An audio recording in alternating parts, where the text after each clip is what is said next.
no volveré, no volveré. Vamos a aplaudir al Señor Jesús. Hoy quiero hablar sobre Sansón, no propiamente de todos los hechos de su vida, pero de dos cosas que Dios ha puesto en mi corazón en mi meditación sobre este tema, y están en el libro de Jueces. Sansón fue llamado por Dios en una época en la que los filisteos dominaban a los hijos de Dios. Usted encontrará eso a partir del capítulo 13 del libro de Jueces. Y él era un nazareo de Dios. Hace unos días hablamos sobre ese voto de nazareo, que podía ser para toda la vida como el de Sansón, o ser solamente durante una parte, un determinado periodo de tiempo. Y el de Sansón era para toda la vida. Como nazareo no podía cortarse el cabello, no podía tomar bebidas fuertes, nada que fuese de la viña. Y Sansón fue llamado y levantado por el Señor Dios para ser un libertador del pueblo de Dios. Pero él tenía una debilidad, y por esa debilidad debemos observarnos y ver qué clase de debilidad tenemos. Su problema era enamorarse por mujeres. Primero se enamoró por una y sus padres le dijeron: pero no hay una joven en Israel para que te cases, pero quiero esa, quiero esa. Entonces ella lo sedujo con sus palabras, hizo que él le contase el enigma y él se enojó demasiado.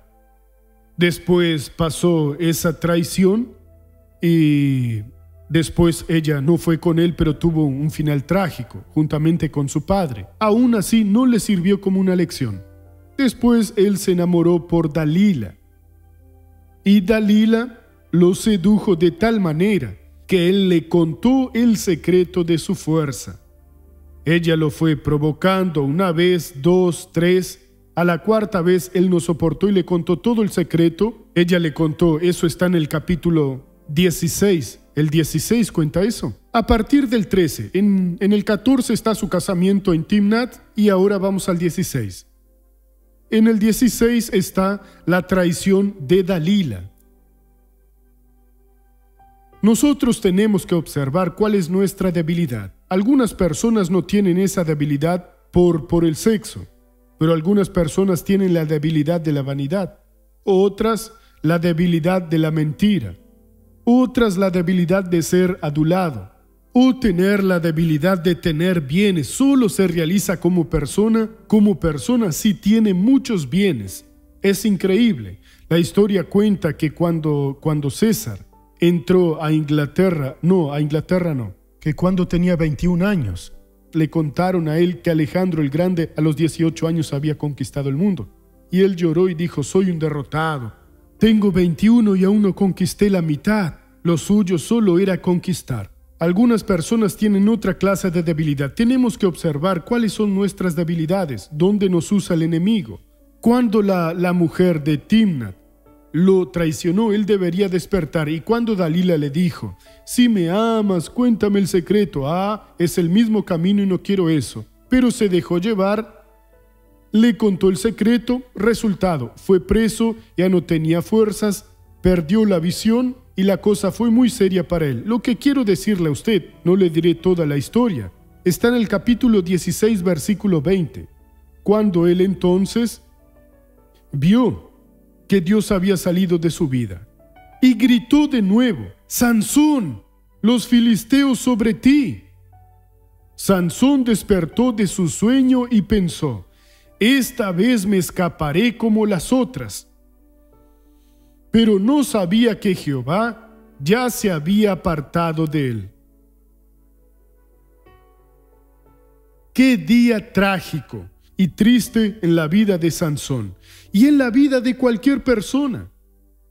La persona que insiste en cometer errores siempre está cometiendo lo que no sirve.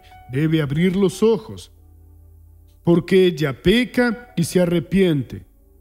Dios le da un poquito más, ella peca y se arrepiente, hasta el día en el que descubrirá que Dios se apartó de ella, la abandonó. Y el día que Dios abandona a una persona, no tenemos otra cosa a no ser estar en manos del enemigo. Si usted se ha entregado a esa debilidad que es incluso dueña de su cuerpo, ella existe en usted y le hace hacer las cosas malas, y usted se arrepiente, Dios le perdona, pero usted vuelve a practicar lo mismo. Lo hace. Aprenda con Sansón. Él fue más allá de donde podría haber ido y perdió. En el versículo siguiente dice algo muy triste. Enseguida los filisteos le echaron mano, es lo que el enemigo le hará a usted. Le sacaron los ojos, lo llevaron a Gaza y lo ataron con cadenas para que trabajara en el molino de la cárcel. Una vida completamente diferente a la que Dios había planeado para él. Hemos visto que muchas personas también siguen en el error, se tapan los oídos, cierran los ojos, creen que en su caso, Dios sabe y entiende y no las condenará hasta el día en el que Dios se aparta. Y el enemigo entra, le saca los ojos, eso espiritualmente hablando, en algunos casos hasta físicamente. Sabemos de algunos casos así, en que se perdió completamente la visión. El enemigo le saca los ojos, ya no tiene visión espiritual, ya no tiene fuerzas, y la vida de esa persona es pasarla llorando después. ¿Por qué? ¿Por qué? ¿Por qué? ¿Por qué? ¿Por qué? Y se acabó el héroe, la heroína de Dios. Las escrituras dicen, retén lo que tienes para que ninguno tome tu corona. Si la persona que es tu brazo derecho le está haciendo a usted pecar, escandalizar, córtala y échala. No significa cortar el brazo físico, sino la amistad que nos sirve. En un día de debilidad, de falta de velar, usted podrá pecar. Si existe algo que le domina, que es su pasión, bienes o cualquier cosa, cuidado, arránquese el ojo si es el ojo y échelo. En uno de esos momentos usted pecará. Y cuando Dios se aparte de usted, no hay otra salida, no hay oración, no hay llanto. Usted simplemente pierde la visión espiritual, pierde las fuerzas, pierde su comunión con el Señor Dios. ¿Y qué va a pasar? Atado, usted estará amarrado en la cárcel del enemigo y estará en el molino por toda la vida. Ese molino alguien ya lo interpretó como trabajar en el lugar del animal en el molino, o si no sufriendo, llorando, no sé cómo interpretar eso, día y noche, porque simplemente dejó de oír a Dios. Sansón pagó un precio muy caro. Pero si usted es de Dios, Dr. Suárez, eso me pasó a mí. Yo pagué un alto precio. Se acabó mi vida con el Señor Dios. Si usted realmente es de Dios, usted es diferente a las personas normales. Lo que ahora diré es algo muy importante. Le raparon la cabeza a Sansón, le cortaron todo el cabello, se acabaron sus fuerzas. Pero el cabello vuelve a crecerles a todos. Al hombre de Dios le crece diferente. Veamos el versículo 22. Pero el cabello de su cabeza comenzó a crecer después que fue rapado. Ponga atención en esto. El religioso se la pasa llorando, se vuelve una persona piadosa. Incluso habla diferente. Pero el religioso no tiene nada, porque nunca tuvo respeto con la palabra del Señor Dios y no la tendrá. Pero la persona de Dios también vuelve ante Dios con lágrimas llorando, pero su cabello crece diferente, crece como antes. El cabello de Sansón cuando volvió a crecer fue para darle fuerzas. El cabello de los religiosos crece solo porque el cuerpo se repone. Pero el hombre de Dios es más que eso. Es el poder regresando a su espíritu. El de Sansón empezó a crecer exactamente como antes. Tenemos que entender ese detalle. Si Dios ha trabajado con usted, que ya fue una bendición en las manos de Dios y ya sintió la presencia, pero pecó y pecó feo, espere. Busque al Señor Dios aparentemente como lo busca el religioso, pero Él busca por la religión y usted busca por la palabra. Su cabello, su unción va a regresar paulatinamente. Cuando la mujer, la madre, tuvo a Sansón y su cabello empezó a crecer, era diferente al de los demás niños. Era el pacto que tenía con Dios hecho por sus padres, dirigido por el Señor. Él será nazareo desde el vientre materno. El cabello le creció no como les crece a los demás niños, creció como señal de fuerzas, fue rapado, perdió todo, pero volvió a crecer no normalmente, como antes. Dios se acuerda de su trabajo, de su propósito, y no solamente le da una oportunidad más, también le devuelve la misma fuerza que usted tenía cuando Dios empezó a actuar en su vida. Entonces, esta palabra es para alguien que cayó y piensa que ya no tiene salida. Doctor Suárez, realmente estoy destrozada. Sí, en este momento lo está. Pero ¿cómo les pasa a las demás personas que se recomponen en la vida? Le pasará a usted, pero no será igual. Usted será mayor porque usted ya tiene la unción de Dios sobre usted. Y su cabello, que es simbólico aquí, crecerá de la misma manera que creció al principio. Creció diferente al de los demás niños, porque para él el cabello era una señal de fuerza. En su caso, la unción que Dios le está dando, el llamado que Dios le está haciendo, es señal de que Dios está regresando con poder en su vida, para que usted no cometa lo que cometió anteriormente, sino para que usted vuelva a ser el libertador, el bendecido, el que alaba al Señor Dios, que adora al Señor en espíritu y en verdad. No solo con palabras y en forma, sino con contenido y con razón. En esa unión con Dios, Él desea levantarle. Por eso alégrese, porque Dios le está dando otra oportunidad. Amén. Vamos a la novela de la vida real.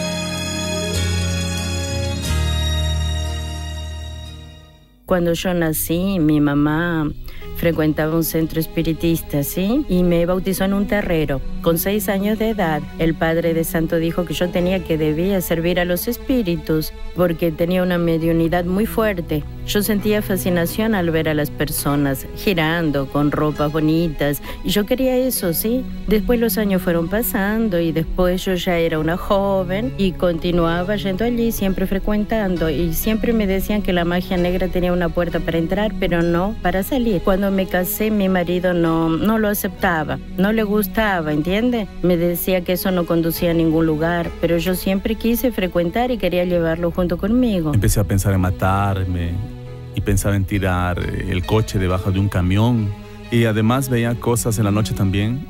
Yo no dormía, me molestaba mucho. Yo bebía mucho y tenía el hábito de caminar por el medio de la calle. Caminaba en el medio de la ruta y a veces me decía: Alessandra, sal del medio de la calle, ¿qué quieres ahí? No me daba cuenta, cuando lo notaba ya estaba en la calle. Era una persona muy nerviosa, yo también era muy explosivo porque bebía y me volvía muy violento con ella. La pareja era propietaria de un depósito de construcción en Porto Alegre. La crisis en los negocios fue el aviso de una quiebra. En nuestra empresa teníamos un altar con muchas imágenes de santos, ¿sí? A los que hacíamos las ofrendas. Así que incluso cuando había un cliente que me debía, lo que hacía era encender una vela. Comenzaba por una vela y luego lo que seguía era hacer una ofrenda en el bosque. Poco después ya pasa a una encrucijada. Y si nosotros no hacíamos las ofrendas, lo que ellos querían, entonces no vendíamos. En poco tiempo aparecieron las deudas. Y así, cuando nos quedamos sin nada, ¿sí? Porque ya no teníamos el depósito, no había trabajo. Él empezó a amenazar con que se iba a matar, ¿entiende? Y empecé a sentir pánico, porque yo pensaba que si llegamos a estas situaciones, porque yo causé eso, ¿sí? Porque si yo hubiese salido, porque en realidad yo sentía miedo de salir y que sucediera algo, porque los espíritus nos amenazaban, ¿sí? Y un día llegué a mi casa, me arrodillé en el suelo y dije, Dios mío, no sé conversar contigo, pero ayúdame, dame una luz, muéstrame qué necesito hacer. Porque perderé a mi familia, yo voy a perder a mi marido, sí. Dios, llévame hacia algún lugar, muéstrame algo, por favor. Y fue entonces cuando nos fuimos aquí a Gramado. Algo que no me olvido, y fue muy triste para mí en ese momento, que pasé una semana comiendo salchicha y pan, porque no teníamos que comer. Yo vivía en un cuarto hediondo. No tenía una ventana. Cuando llovía el agua entraba por la puerta, cerca de mi cama, ¿entiendes? Dormía en el suelo, pero sabía que si allí estaba era porque Dios tenía algo para mí. Un día estaba sentada en el borde de la cama y prendí la tele y estaba pasando el doctor Suárez, ¿sí? Y entonces el doctor dijo, tú, hermana mía, que estás ahí, que me escuchas en este momento, tu problema tiene solución. No pienses que Dios no te quiere, que Dios te abandonó, porque Dios te quiere realmente. Me llamó la atención que él dijera eso porque él estaba hablando de una madre de santo y me quedé mirando entonces y mientras pensaba que todo eso realmente era verdad. Alexandre y Alessandra decidieron conocer la Iglesia Internacional de la Gracia de Dios. Y oí la palabra y decidí que quería abandonar todo eso y decidí abandonar los espíritus. Y comencé a entender la palabra, ¿sí? Comencé a absorber todo lo que escuchaba en la iglesia. Empecé a absorber todo eso y a entender que el amor de Jesús hacia mí era muy grande. De alguna manera yo debía retribuirlo. Entonces un día él dijo que Dios tocó su corazón y que quería ser patrocinador. Y ella dudó un momento al principio, pero tenía fe. Decidimos seguir adelante. Y ya en el primer mes, después que pagué el patrocinador, y entonces ya surgieron nuevas ideas en mi cabeza y le pedí a la dirección de Dios y era un trabajo de divulgación y distribución de folders. Cada vez teníamos mejores clientes, surgían mejores oportunidades y decidimos entonces que íbamos a trabajar fuera de Granado. Desde ese momento nuestras vidas han sido muy, muy bendecidas. Nos bautizamos, Dios hizo una transformación muy grande en nosotros. En nuestra casa no entra más la bebida, no entra más. Actualmente solo le servimos a Dios hoy. Es muy bueno. Estar con Jesús es muy bueno. ¡Gloria a Dios! Ahora vamos a la primera pregunta. ¿Por qué Dios eligió al pueblo de Israel para ser el pueblo escogido? Mire, no sé exactamente por qué, pero está en el Antiguo Testamento. El pueblo de Israel no es el elegido de hoy. El elegido de hoy acepta a Jesús como Salvador. Israel del pasado no es Israel, la nación de hoy. O sea, son descendientes de Israel. Pero hoy no importa si son judíos o gentiles, si no, no estaríamos aquí adorando a Dios. El que acepta a Jesús está en 1 de Pedro 2:9. Pero vosotros sois. La gente tiene que pasar, tiene que entender para que el enemigo no le robe su bendición. 1 de Pedro 2:9. Pero vosotros sois linaje escogido, real sacerdocio, nación santa, pueblo adquirido por Dios, para que anunciéis las virtudes de aquel que os llamó de las tinieblas a su luz admirable. Ahora, ellos fueron elegidos porque Abraham oyó la voz de Dios, obedeció, no dudó de la promesa y probó que tenía el llamado. Abraham tuvo un hijo, tuvo dos hijos, uno con la concubina y el otro con su esposa. Con la concubina tuvo a Ismael, que es padre de los árabes, y con su mujer tuvo a Isaac, que es padre de los judíos. Por eso los judíos y los árabes no se dan, por el pecado de Abraham. Siempre están peleándose entre sí. Esa pelea es eterna. Después de Isaac tuvo a dos hijos, Jacob y Esaú. De Jacob vinieron los 12 patriarcas y Jesús desciende de esa generación. Ahora vamos a la segunda pregunta. Doctor, me gustaría saber cómo le damos un basta a las maldiciones hereditarias. creo que eso no existe, hermanos. Inventaron, a veces en la obra de Dios existen unas modas. Y creo que es así, la persona no tiene una buena base y empieza a inventar unas cosas que la gente cree y sigue. Hace un tiempo había personas que decían que en sus reuniones todos recibían diente de oro. Yo nunca he visto hasta hoy a una persona con diente de oro. Y la buscaba, si la encontrase la llevaría a mi dentista y le pediría que realmente la examinase para ver si era diente de oro o si se lo habían puesto. Yo pienso que si Dios, si tengo un diente con caries destruido, me va a poner oro, ¿por qué no me lo restaura completamente? Yo iba al dentista a sufrir un tremendo dolor allá, siendo siervo de Dios, porque no tenía esa fe. Después empieza otra cosa. Dinero que aparece en la cuenta. Es decir, Dios iba y le ponía el dinero, pero después, ¿quién pagaba el perjuicio del banco? No lo sé. Y empezó la moda de la risa. La gente solamente, se reían. También me reí en una reunión así, me reía de los demás, no porque hubiera recibido el don de la risa. Eran tantas historias que pensaba, ¿cómo se prestan a eso? Y tantas cosas. Bueno, ya he visto tantas cosas. Y pienso que tenemos que estar en la palabra de Dios. Cuando estemos en la palabra y no abandonemos la palabra por nada en el mundo, vamos a vencer. Maldición hereditaria. Hay que romper esa maldición. O sea, supongamos que mi abuelo fue ladrón de caballos. Mi padre robaba autos. Yo no robaré aviones, sí. Soy nueva criatura, está reprendido. ¿Cómo es eso? Pero en mi familia existe una maldición. Tengo que robar el avión para que después mi hijo robe cohetes. Está reprendido. Soy nueva criatura, el que está en Cristo es nueva criatura. Veamos eso. No existe eso de vivir con maldición hereditaria. Esas personas que no tienen una buena base inventan esas cosas. Están en contra de la palabra. Eso está en 2 Corintios 5:17. De modo que si alguno está en Cristo, nueva criatura es. Las cosas viejas pasaron, todas son hechas nuevas. Pero doctor, existe la maldición hereditaria. No me acuerdo el versículo, pero fue Jeremías el que lo dijo. Jeremías dijo, en aquellos días no dirán más. Los padres comieron las uvas agrias y a los hijos les dio dentera. No dirán más. El alma que peque, esa morirá. Flagrante delito contra la palabra. No, pero existe maldición hereditaria. No existe.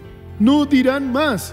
Dios nos dice, los hijos tienen dentera porque los padres comieron las uvas agrias. No, ya no dirán más esa frase en Israel. Se le meten a la cabeza a la gente y la gente se pone a orar y a orar. Dios destruye la maldición, destruye la maldición. Puede ser que el mismo demonio que tentó a su abuelo, le tentó a su padre y le esté tentando a usted. Usted lo expulsa en el nombre de Jesús. No es una maldición que pesa sobre mí. ¿Y la palabra de Dios dónde queda?